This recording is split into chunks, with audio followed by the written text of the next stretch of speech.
Легендарлуу десем да болот. Себеп дегенде өтө популярдуу болгон ичимдеген кыргыздын жаштары ушул жекебиздин ырын угуп жетилген. Анын катарында биз дагы. Бүгүн бизде конокто Айжамал Кабылова. Куш келипсиз. Кандай жакшы келип алдыңызбы? Жакшы келдик. Маң кечиңиздер менен баарыңыздарды. Айжамалчика, бүгүнкү күн кандай өттү сиз үчүн? Жакшыбы? Кандай десем, күн негизи кыш мезгили өтүш ушунчалык кыйын да. Негизи эле кыш мезгилин жаман көрөм десем болот да. Эмне үчүн? Üşүкчөлөрдүн Суук. Эшикке чыксаң суук, анан үйдөн чыккың келбейт. Бирок баягы жаңы жылдык көп кечелерден кийин, баягы күзүндө ары бери чуркап той топурдан кийин үйдө отуруп калып, бир аз жалкоолук кармап атат азырчы. Эшикке чыгыш жалкоо, иш башташ жалкоолук кылып атат. Азыр эми бир гана балдарым менен алекмин. Эртең менен турам, балдарымды мектепке алып барам, кайра алып келем, андан чыгып музыкалык мектепке алып барам кызымды. Ошол эми кызыңыз дагы ушу музыкалык жакка тартып атасызбы? Кызыгуусу бар, пианино ойнойт, бирок ырдаганын билбейт. Жакшы ырдайбы, жаман ырдайбы? Азыр билинбейт да. Мүмкүн бир аз чоңойгондон кийин билинеттир, бирок азыр кызыгуусу ошо фортепианога ойнойт. Слуху өтө күчтүү. Эжекелерден мактайт. Бул жагы эми аккан арттан суу ага турбайбы? Ошондой го дейм. Айжамал жандай алабыз. Мен сизге бир суроолорду берем, бирок бат-баттан жооп беребиз. Колдон келишинче 1 мүнөт ичинде. Бирок суроолор деле аз эле, өтө көп эмес. Болгону ооба же жок? Сен мени ойлондуруп атасың. Жок, ооба же жок деп жооп бересиз. Даярсыз, кеттик баштар эми.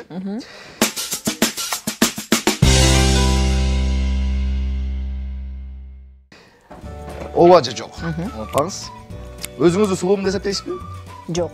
Идиш жубай уктап калган учурлар болобу үйдө? Болот, ооба. Тойго барып акчаңызды албай калган учурлар болду беле? Боло элек, жок. Калп айтасызбы? Ооба жок. Жок. Мышкы жагабы? Жок. Үдүктөр бүгүн кийим кийген учурлар болобу? Болот, ооба. Инстаграмда көп отурасызбы? Ооба. Көрөрмандарыңыз көппү? Көп, ооба. Уй саган билесизби? Жок. Көрөрмандардан келген каттарга ар дайым жооп бересизби? Жок. Популярдуу болуу оңойбу? Жок. Бирөөнү туура кийинесизби? Жок. Мектеп учурунда сабактан качтыңыз беле? Ооба. Көп. Далайга чыккан. Көп качкансыз. Негатив сөздөргө көңүл бурасызбы? Анча деле эмес. Бийликтен кызмат берсе барат белексиз? Жок.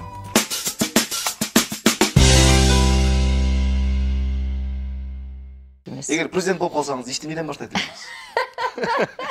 Ушул ойма келбептир президент болушчу. Мисалы болуп калсаңыз, жумуш ишти эмнеден баштайт элеңиз? Мен арлап жүрөсүз, элдин көйгөйлөрүн билесиз, балким сиз чечет. Сөзсүз түрдө элдин көйгөйлүү маселелери көбүнчө эмне? Ошолорду баштайсың да. Мисалы, кимдир бирөөнүн айылына суу керек. Кимдир бирөөнүн мисалы көчөсү таш. Мисалы биз кем көп айыл аралайбыз. Баягы жолдон өтүш невозможно да. Демек, жолдорду жолдондой Жолдор, эми Кудайга шүгүр көп, азыркы күндө көптөгөн жолдорубуз оңолуп баратат. Бирок биз жүргөн жолдордо ошол жакта отурган кээ бир чиновниктерибиз жүрбөйт да. Мисалы, кээ бир айылдарда суусуз жашаган айылдар бар. Суу жок, таза суу маселеси бизде, мисалы, суу өзүбүздө кене, бирок ошол сууга өзүбүз муктажбыз да. Ушул жерде токотпосок, мен өзүмдү бир депутаттан интервью аткандай эле сезим кетип атам. Анда эмес эмне алалы? Сизди баардыгы эле Айжамал Кабылова деп тааныйт. Өзүңүздүн туулган күнүңүз, айыңыз, жылыңыз, кайсы жерде, канча үй бүлөңүз кандай, ушу тууралуу кеңири айтып өтсөңүз, кыскача. Кабылова Айжамал Төрөбековна, Ош шаарына караштуу Кара Суу районунда, Отуз Адыр айылында 1982-жылы 2-ноябрда жарык дүйнөгө келгем. 5 бир тууганбыз. 5 бир туугандын эң улуусу мен. Менден кийин сиңдим бар, жалгыз. Андан кийин 3 иним бар. 2 кыз 3 уул. 2 кыз 3 уул. Оңго жыгылсам сөйөт турган, солго жыгылсам таяр тоолорум, инилерим бар. Сиздин жаңылыгыңызды биз ар дайым Инстаграмдан көрөбүз. Инстаграм болуп кетпеди. Москва шаарына Гүлнара Калдыбаева менен барып келдиңиздер. Кандай шартта бардыңыздар? Өзүңүздөр уюштурдуңуздарбы? Жана эгер сыр болбосо канчага бардыңыздар? Эми Москва шаарга андай жактарга сөзсүз түрдө бизде өзүбүз уюштурбайбыз. Ал жактан чакыруу болот. Мисалы, мага чалат, сиз менен кимди чакырсак дейт, менден сурайт, дагы башкадан сурайт, сиз менен ушул Айжамал эжени чакырсак болобу депчи. Кыялыңар мындай бир столдо отура аласыздар. Анан сиз менен ушуну чакыралык, макул. Мен ал менен барам, бул менен барам деп мен ал жерде шарт койбойм. Мага эмне, менин акчамды төлөйт.